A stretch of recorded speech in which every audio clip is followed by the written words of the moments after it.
Hello and welcome to the Film Jerk Podcast. I'm your host, Edward Havens. Today we are going to be continuing our mini-series on one of the bigger independent distributors of the mid-1980s, Empire Pictures. Our previous episode took a look at the formation of the company and its theatrical releases between 1984 and 1987. Today we'll examine their films from 1988 and 1989, all of their direct-to-video releases, a summation of how the company would end up closing, and what happened to Charles Band after the failure of Empire Pictures.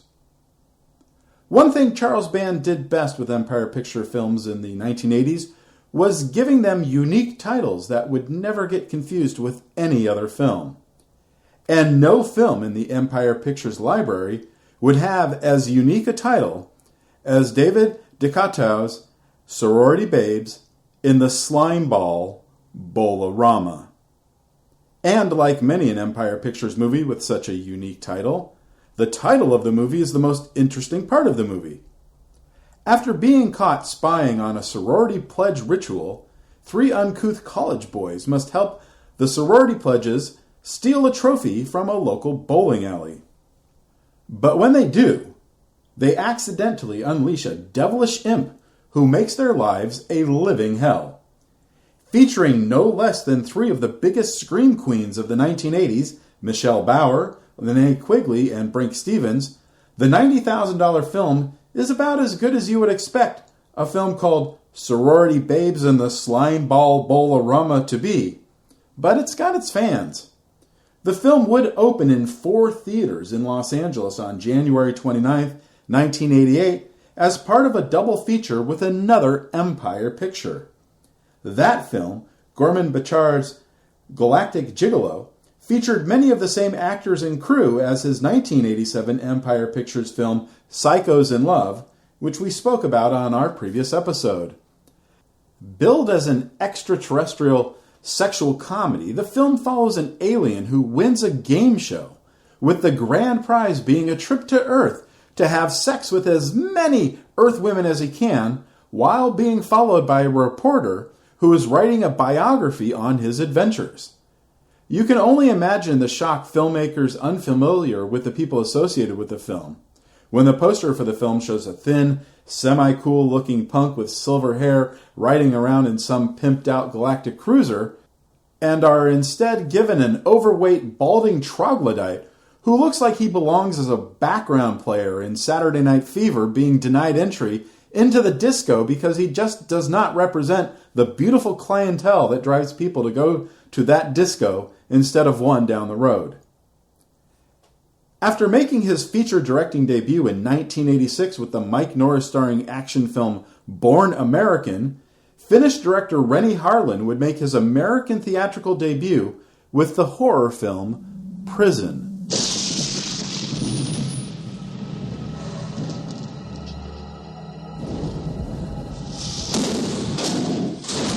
Enter another world. We just hanging around this slaughterhouse waiting for our turn.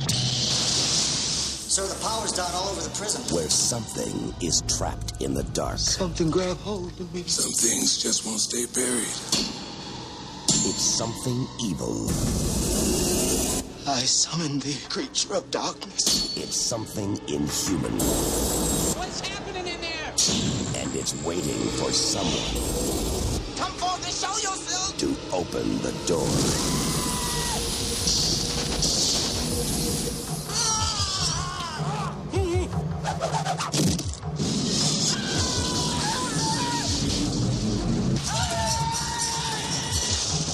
Now the evil is loose and there is no escape.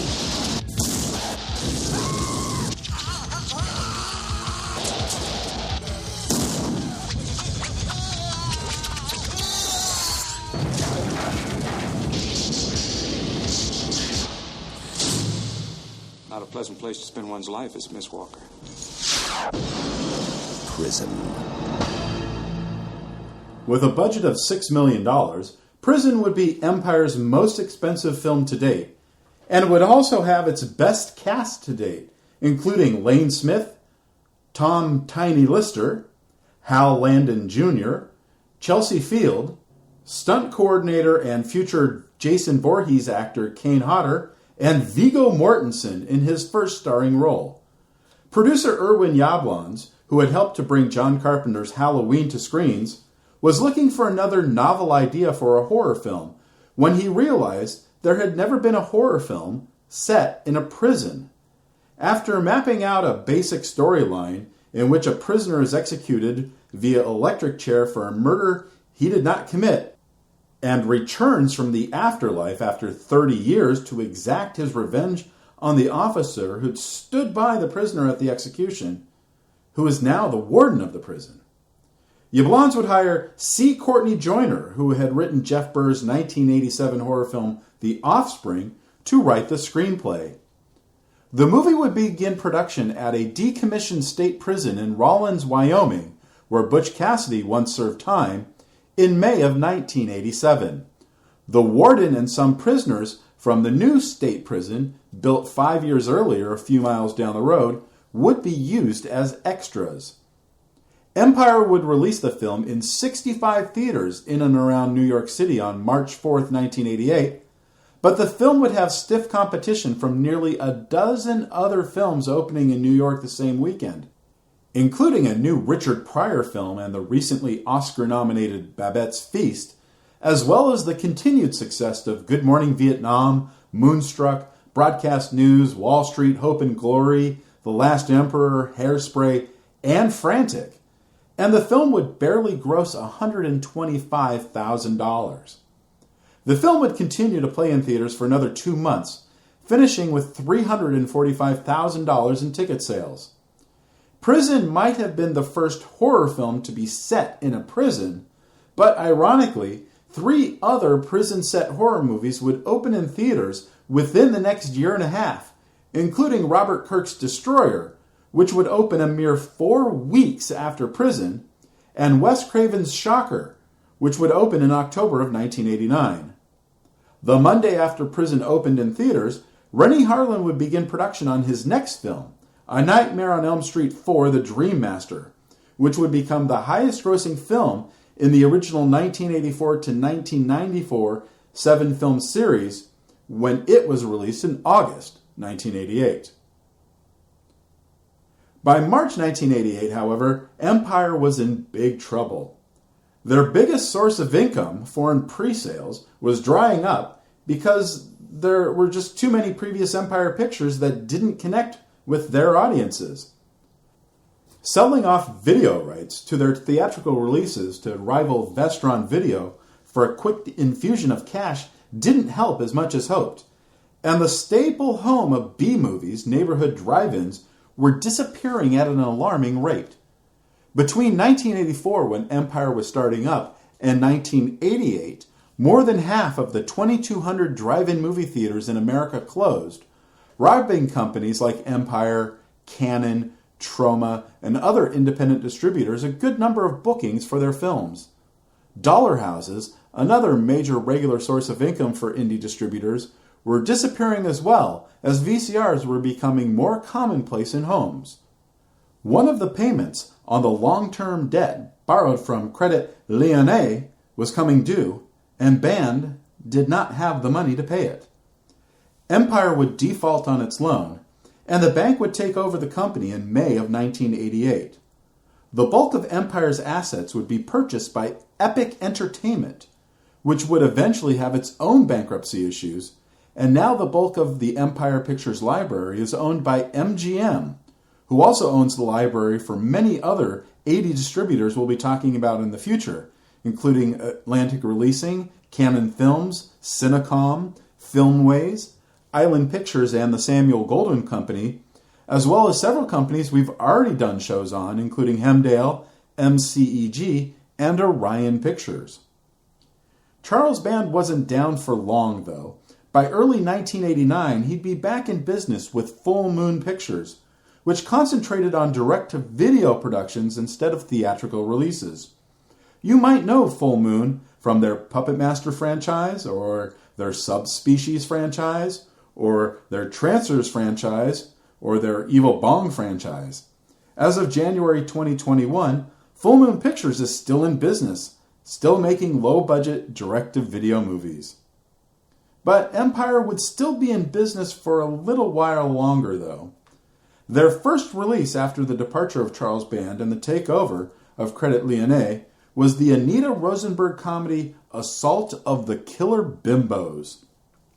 And if there was ever any doubt that this was an Empire Pictures film, all one had to do was look at the film's writer, Ted Nicolau, and its producer, David DeCoteau. The film tells a story about two go-go dancers who go on the run after they are framed for the murder of their boss.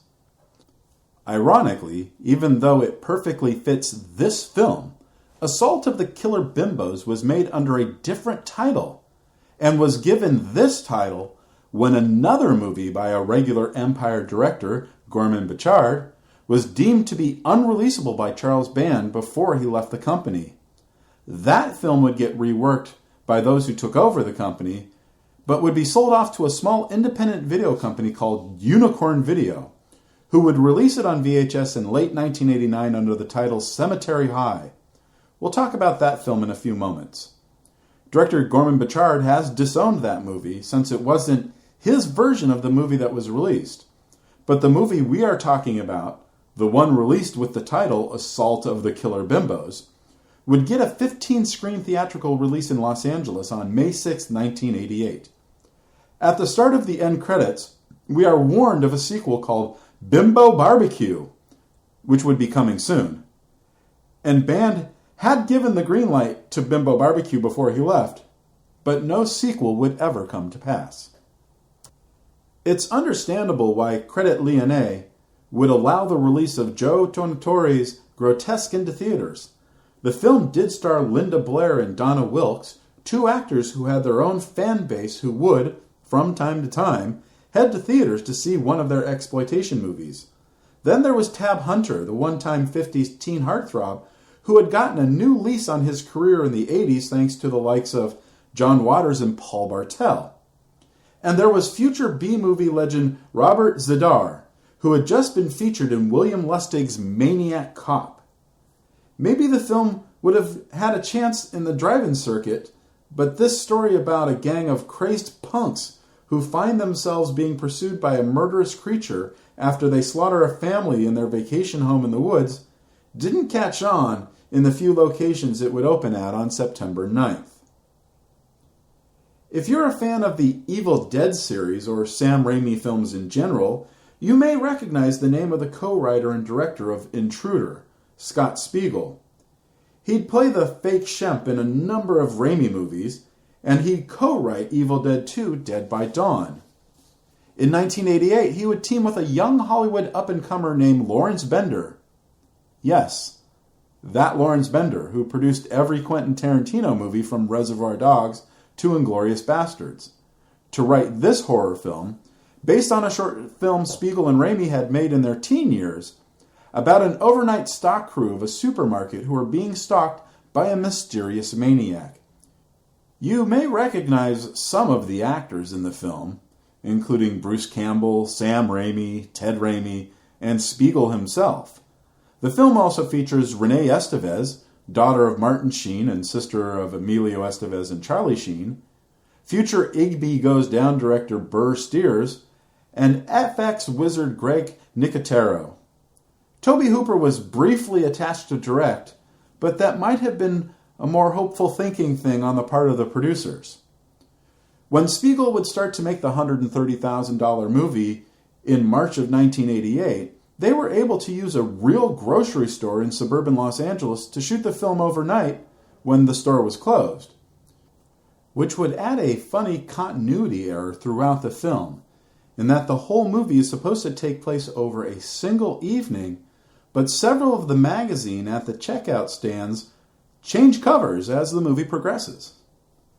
In addition to the inclusion of many of Raimi's friends in the production, Intruder is also the very first project Greg Nicotero would make with his new partners Robert Kurtzman and Howard Berger with their KNB Effects Group, which would go on to become one of the preeminent makeup effects houses in the world. The film would get a brief theatrical run in a few secondary markets on January 13, 1989, but it would leave theaters after only 1 week. So at this point, Empire Pictures as a living, breathing movie distribution company was over with. But there were still several films that were in the middle of post-production or fully completed that were awaiting release. Richard Governor was the name Richard McCarthy used for his directing credit on Ghost Town. Because he was not a member of the Directors Guild of America, and the film was not a union production, McCarthy could not opt to use the Alan Smithy pseudonym. Apparently, McCarthy lost control of the production and was removed from the film in the final days of its 4-week shoot in Tucson during September and October 1987. Regular Empire cinematographer Mac Ahlberg would complete the production while continuing with his lighting of the film. Frank Luz stars as a deputy officer who tracks the case of a missing girl to an Old West ghost town, only to discover the abandoned town is haunted by the spirit of a long-dead outlaw and his gang, who are also holding the deceased former citizens of the town hostage. Knight Rider co-star Catherine Hickland and Bruce Glover from Diamonds Are Forever and Chinatown co-star. This would be one of several Empire films Roger Corman's New World Pictures would pick up for distribution from a bankruptcy sale held by Credit Lyonnais to get back some of the money they were owed. The film would have its world premiere on March 1st, 1988 as part of the American film market, but would not open commercially until November 11th, when it would open on 13 screens in Los Angeles and gross but $10,478 in its first 3 days. New World would try the film in a few more smaller markets in early 1989, but the film would end its short theatrical life with only $75,000 in the coffers. Boris Roberts' Buy and Sell, that's C-E-L-L, is unusual for an Empire movie in that it has no supernatural, fantasy, horror, or sci-fi elements in it. It's a straight-up modern-day comedy, featuring a wealth of actors you've actually heard of. Robert Carradine stars as a stock trader who is framed by his boss when the SEC starts investigating their company.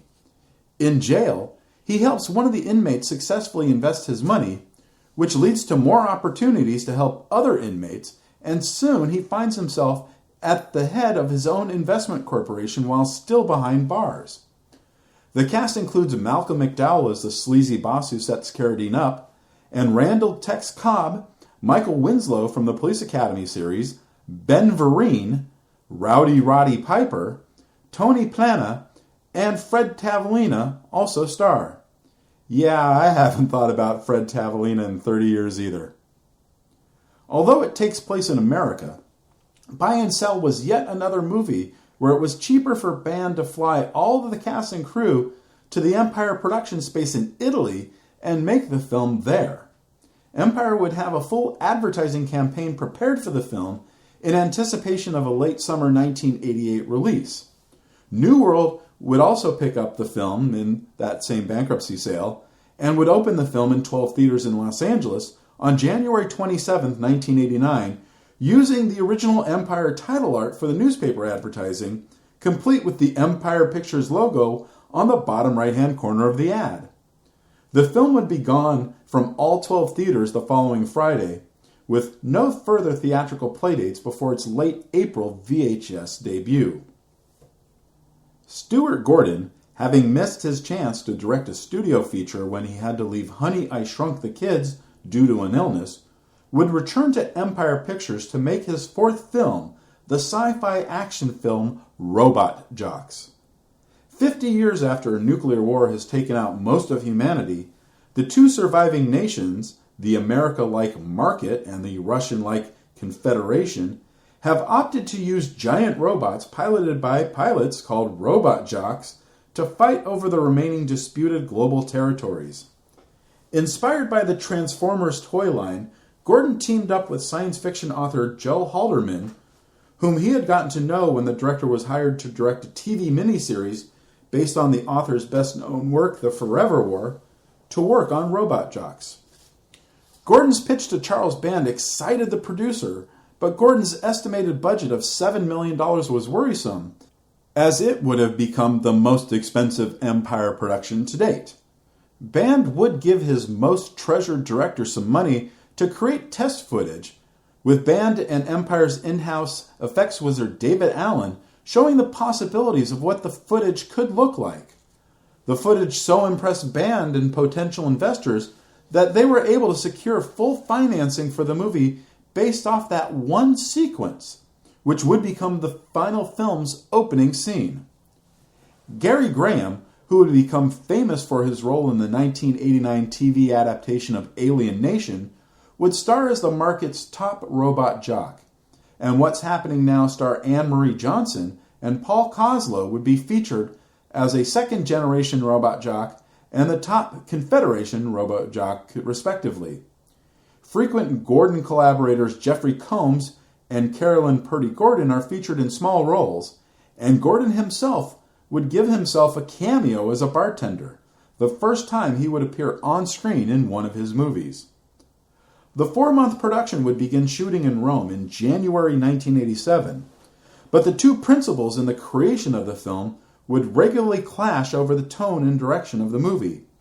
Holderman wanted a realistic science fiction film about soldiers, having been a combat engineer himself in Vietnam, while Gordon wanted a big live-action cartoon full of easily recognizable characters and story arcs. Essentially, one man wanted a film for adults that kids could also enjoy, the other man a kids' film that adults could also enjoy. Once principal photography was completed in Italy, David Allen and his team headed out to the El Mirage lake bed outside San Bernardino to film the complex effects shots. In 1987, Band had slotted the film for a spring 1989 release, but of course the March 1988 bankruptcy would put that release into jeopardy. Credit Leone, seeing the potential of the film, would continue to fund the post-production of the movie, and Columbia Pictures would acquire the film in late 1989. Columbia would send the film out into 333 theaters through their Triumph Films label on November 21, 1990, the day before Thanksgiving, which is traditionally one of the busiest weeks at movie theaters. And it would be one of the busiest weekends of 1990, with the release of Three Men and a Little Lady and Predator 2, the wide expansion of Dances with Wolves, and the continued dominance of Home Alone, but Robot Jocks would not benefit from the major uptick in theater attendance, grossing just $464,000. 5 weeks later, the film would be completely out of theaters with a final gross of $1.27 million. Watching the film today, you can't help but notice some similarities between Robot Jocks and the late 1990s anime show Neon Genesis, as well as Guillermo del Toro's Pacific Rim. As I mentioned before, there were a number of films made by Empire that would bypass theaters and be released directly to video, either through their own video label or through other companies Empire would make deals with when they needed a quick influx of cash. Swordkill, one of the very first films Empire would make, would be released on home video in March 1986 under the title Ghost Warrior. Hiroshi Fujioka would star as Yoshimitsu, a samurai who has been frozen in ice for 400 years. His body is shipped to Los Angeles to a secret agency where they bring him back to life. Confused and scared of the modern world, Yoshimitsu goes on a murderous rampage, with one of the female scientists from the agency and a local reporter attempting to help him before it's too late. Valet Girls was another softcore sex comedy from the king of 80s softcore sex comedies, Rafal Zelinsky. A young girl who aspires to a singing career gets herself and her best friend a job as valet parking girls at a Malibu party in order to meet the people who can help them achieve their dreams. Released in January 1987 on videocassette, I specifically like the title used for the Spanish language release, Un Parking Muy Especial. In the early to mid-80s, there was a short-lived trend of creating a horror movie around clips of other horror movies. In 1982, John Landis would create Coming Soon, an hour-long documentary that used clips from trailers for 50 Universal Studios horror films from 1923 to 1964, including Frankenstein, Dracula, and for some reason Psycho, which was actually released by Paramount in 1960. Universal didn't acquire Psycho, which was produced by Alfred Hitchcock independent of any studio, until they bought Hitchcock's company in 1964. In 1984, Universal would make a second horror clips movie entitled Terror in the Isles, which was 84 minutes of climaxes from a wide variety of Hollywood movies, and not just Universal movies. Empire Pictures would make their own horror clips movie called Zombie-thon. The premise would feature a woman on the run from zombies who hides in a movie theater, the El Rey Theater in Los Angeles, where a compilation of trailers and previews from films having to do with zombies is being shown. Sure, there's clips from Fulci's Zombie and the Bela Lugosi White Zombie movie, but not any of the Romero Dead movies, which may explain why the movie would not get a theatrical release. It would arrive on home video in March of 1987. Beneath the Metropolis is Necropolis, was the poster tagline for this Bruce Hickey movie. A reincarnated satanic witch from 1600s New Amsterdam returns to her old yet unfamiliar stomping grounds, intent on reviving members of her cult by sucking the life force out of people. This low-budget affair was shot in New Jersey and would get a home video release in May 1987. One of the stars of Necropolis, Jennifer Stahl, was also a featured dancer in Dirty Dancing, which would open a few months later, but that's as close as anyone associated with this movie would get to any kind of fame.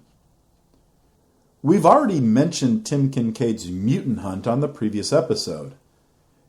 Kincaid had shot Mutant Hunt concurrently with Breeders. While Breeders would get a theatrical release in May 1986, this cheap sci-fi action film about a cold and vicious genetic scientist who discovers a way to alter harmless human cyborgs into bloodthirsty killing machines would go direct to video in May 1987. You know how at the end of most movies, the end credits start with a listing of the cast, and it starts with the header that says, Cast? At the start of the end credits for John Carl Buechler's Cellar Dweller, instead of cast, it says, a good cast is worth repeating. And they're not wrong. Amongst the cast members of this horror fantasy film about a young comic book artist who takes up restarting a series called Cellar Dweller 30 years after its creator murdered his wife and then killed himself, are Dynasty's Pamela Bellwood, Empire Pictures regular Jeffrey Combs, Yvonne DiCarlo from The Munsters, the great Vince Edwards, Deborah Ferrantino from Earth 2 and NYPD Blue, and head of the class co-star Brian Robbins.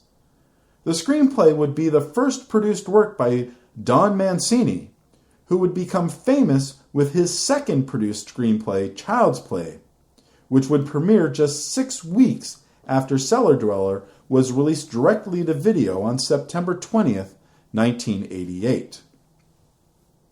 We mentioned Cemetery High, the film originally made with the title Assault of the Killer Bimbos earlier. We mentioned that its writer and director, Gorman Bechard, would disown the movie, saying the version that was released on video in August 1989 was not representative of his vision. I'm not certain the director of this, Galactic Gigolo, and Psychos in Love gets to claim he has any kind of artistic vision to speak of. Like with Psychos in Love and Galactic Gigolo, the film stars Debbie Thibault, Frank Stewart, and Carmine Capobianco. It looks like it's been shot with 16mm short ends. It features characters constantly breaking the fourth wall and has the same kind of threadbare storyline in order to get you from one outrageous moment to the next. And yes, I was using air quotes with my hands when I said outrageous moment. 4 high school graduates, all who've been beaten and or raped by men during their teen years, decide they are going to become vigilantes and kill all of the, as they put it in the movie, scum-sucking assholes. This film is so bad, it would not only never play in movie theaters, the company that would pick it up for home video distribution was Unicorn Video, who were best known for their poorly created tapes of public domain titles that you would see on sale for $3 in the checkout line of your local supermarket. You might have seen tapes of Cemetery High there when it was released in August 1989. One movie we would be normally discussing on our next episode about the unmade films of Empire Pictures would be the sequel to the band-produced 1978 film Laser Blast. RoboCop co-creator Michael Miner was brought in to help write the screenplay for Laser Blast 2. But while he was working on the script, he and band decided instead to make the movie an original story independent of the previous film. This time, instead of a teenage boy finding an alien weapon and using it to seek revenge on those who have wronged him, a teenage boy who dreams of being an alien finds an experimental military weapon and uses it to defend himself against those who have wronged him. Totally different movies. After having the opportunity to work as the second unit director on RoboCop, Band would install Miner in the director's chair for this film, which would feature Elm Street 3 actor Rodney Eastman, future Twin Peaks co-star Michael Horse, Blade Runner co-star William Sanderson, Ghoulies 2 co-star Sasha Jensen, and former SNL star Gary Kroger. CBS Fox Home Video would release this film in August 1989. Another Empire picture that would get picked up by Unicorn Video was Tim Kincaid's The Occultist. But I'm getting ahead of myself here because The Occultist actually had a half-decent premise. A cyborg private eye is hired to protect the president of a small Caribbean island nation who is visiting New York from a group of sadistic sorcerers. That sounds like it could be a good movie, right? But not in the hands of a hack director like Tim Kincaid, it isn't. Rick Giannossi, the future star of Troma's Sergeant Kabuki Man NYPD, plays the cyborg PI, and Daphne Rubin Vega, the original Mimi in the Broadway musical Rent, makes her on-screen debut in a small role. This would arrive in grocery store bargain bins in late October 1989. The less said about David DeCoteau's Dr. Alien, the better. A poorly made sex comedy about an alien who takes over as the biology teacher at a local college when it accidentally kills a professor, stars Judy Landers as the sexy new teacher who's really an alien, and the only thing interesting about the film is that Brad Pitt unsuccessfully auditioned for the lead male role. Lucky for him, he didn't get it. Paramount Home Video would release it in October of 1989. Arthur Allen Seidelman today is best known as the director of 1970's Hercules in New York, which would feature Arnold Schwarzenegger in his first movie. In 1986, Seidelman would team with Charles Band and Frank Yablons to make The Caller, a mystery thriller featuring Malcolm McDowell and Madeline Smith. A mysterious man knocks on the door of a forest cabin. His car has broken down and he needs the owner's assistance. The pair find themselves in an intricate cat-and-mouse game where nothing is what it seems. The film would make its world premiere at the Cannes Film Festival in May 1987, but despite releasing nearly 24 other films between then and the collapse of the company in the spring of 1988, The Caller would not get released in any form until it came out on video through Trans World Entertainment in late December 1989. Danny Bilson and Paul DeMeo's fourth full-length screenplay for Empire, after Trancer's Zone Troopers and Eliminators, would be the sci-fi action-adventure film Arena. A human becomes an unlikely rising star in the biggest fighting tournament in a galaxy that's dominated by alien species. Arena would be one of several movies Band would shoot at his studio in Rome, reusing sets from the just-completed Stuart Gordon film Robot Jox. And why not? The sets were already built, and it costs money to both tear down old ones and build new ones. Roger Corman did that all the time in the 50s and 60s. He'd shoot The Little Shop of Horrors in 2 days on the sets he had used for A Bucket of Blood, and used the sets from The Raven and the 2 extra days he had with Boris Karloff in order to build the start of a movie that would eventually become The Terror. RCA Columbia Home Video would release Arena in September of 1991. J. Kamen's Transformations would shoot at the same time as Arena and would also use a number of the same Robot Jox sets. Rex Smith, the one-time host of TV pop music show Solid Gold, stars as a space traveler who becomes possessed by a monster when he has sex with a succubus, and crash lands on a prison planet where Patrick McNee is a preacher in a space church. And the movie is so damn ridiculous on every level that although it was made in the summer of 1987, the damn thing would not get seen until October of 1991 when New World Pictures would put it out on video. We already mentioned Rafal Zelinsky's Spellcaster in a previous episode, the first movie to be shot at Charles Band's then newly acquired Castello de Giove in the summer of 1986. Spellcaster follows orphaned siblings who are chosen to participate in a treasure hunt alongside other players for a prize of $1 million, which has been hidden in an Italian castle owned by the mysterious Diablo. The contest is being recorded for a music video channel and sponsored by the recording company of pop star Cassandra Castle, who is accompanying the contestants through the hunt alongside a video channel VJ named Rex. Gail O'Grady, later of NYPD Blue fame, and Harold Pruitt play the siblings. Music star Adam Ant as the owner of the castle, and Richard Blade, the popular DJ from Los Angeles' K-Rock music station, plays the VJ. Although the film was completed by the end of 1987, it would not get released until May of 1992 when Columbia TriStar Home Entertainment would release it on VHS.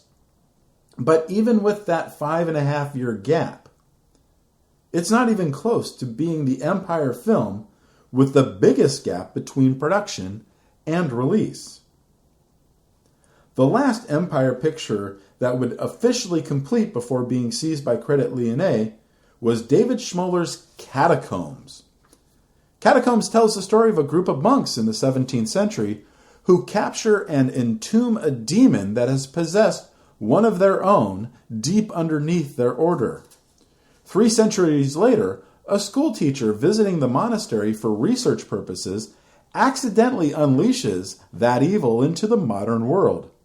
Timothy Van Patten plays one of the modern priests who tries to help make things right again. Filmed over the course of 3 weeks in Italy, Schmoeller would churn in his final cut for the film to Empire Pictures just days before Credit Lyonnais took over the company. Schmoeller brought what was at the time the only completed print of the film to the 1988 Cannes film market, only to find it seized by the bank during the festival. The film would be acquired by Transworld Entertainment in late 1988, but they would also go out of business before Catacombs could get released. The film would finally come out on VHS through Columbia TriStar Home Video under the title The Curse 4, The Ultimate Sacrifice, in March of 1993, despite not only having nothing to do with any of the Curse movies, but being made before either The Curse 2 or The Curse 3. But the film that holds the dubious honor of being the Empire Pictures film to sit on the proverbial shelf the longest before getting any kind of release is Charles Band's Pulse Pounders. An anthology film unlike any anthology film before, as one of the sequences featured in this anthology film would be a sequel to a previous anthology film. In 1987, when things were still looking good for Band and his company, he decided the best chance for a hit film would be to create something that could bring different fans of different Empire films together.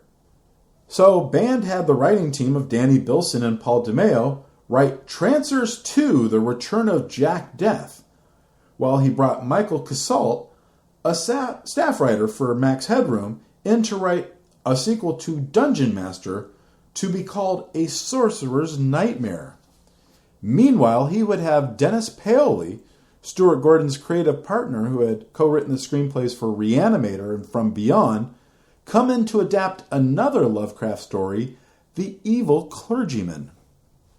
Band would first shoot The Evil Clergyman in Los Angeles in the winter of 1987, while Gordon was in Italy making Robot Jocks.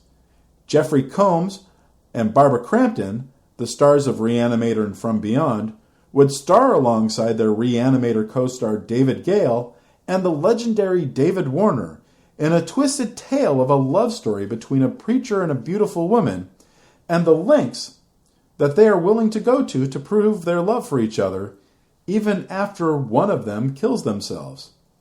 In June of 1987, Band would begin production on the 2 sequels, starting first with Dungeon Master 2, which would bring back Richard Mole and Jeffrey Byron from the first movie, and then the Trancers follow-up, which would return Tim Thomerson, Helen Hunt, and Art LaFleur a few months after that. The films were edited, scored, and made ready for release. But a funny thing happened on the way to that release. First, of course, was the bankruptcy of Empire Pictures, which resulted in Charles Band leaving the company. Worse than that, though, was that sometime after the takeover of the company by Credit Lyonnais, the original 35mm negatives for the 3 episodes were lost. And for nearly a quarter century, fans would wish that someday they'd be given the chance to see the film. And then something magical happened. Well, sort of magical. In 2011, a VHS tape that held a work print copy of Pulse Pounders was discovered. Band worked out a deal with the copyright owners to do a digital restoration of the print and be allowed to release what they would be able to make of it. Richard Band, Charles's brother, who had also scored Reanimator, would create a new 80s-style score for the movies. And in August of 2012, the 30-minute Evil Clergyman movie would make its belated world premiere at Flashback Weekend in Chicago. The following August, the Trancers short film with a new title, City of Lost Angels, would make its premiere at the same festival. But as of January 2021, the Dungeon Master portion still has not seen the light of day, although Band still has plans to finish it and release it on the Full Moon streaming website, both individually and together with the other 2 segments as the actual intended Pulse Pounders movie. And that, my friends, is the end of part 2 of this Empire Pictures miniseries. Next week, we'll talk about the films Empire Pictures didn't get to make, including a proposed 3rd teaming of director Stuart Gordon and actors Barbara Crampton and Jeffrey Combs. I hope you'll join us. The Film Jerk podcast has been written, produced, narrated, and edited by Edward Havens for Idiosyncratic Entertainment. Thank you again. Good night. Talk! It's only talk! Arguments, agreements, advice, answers, articulate announcements.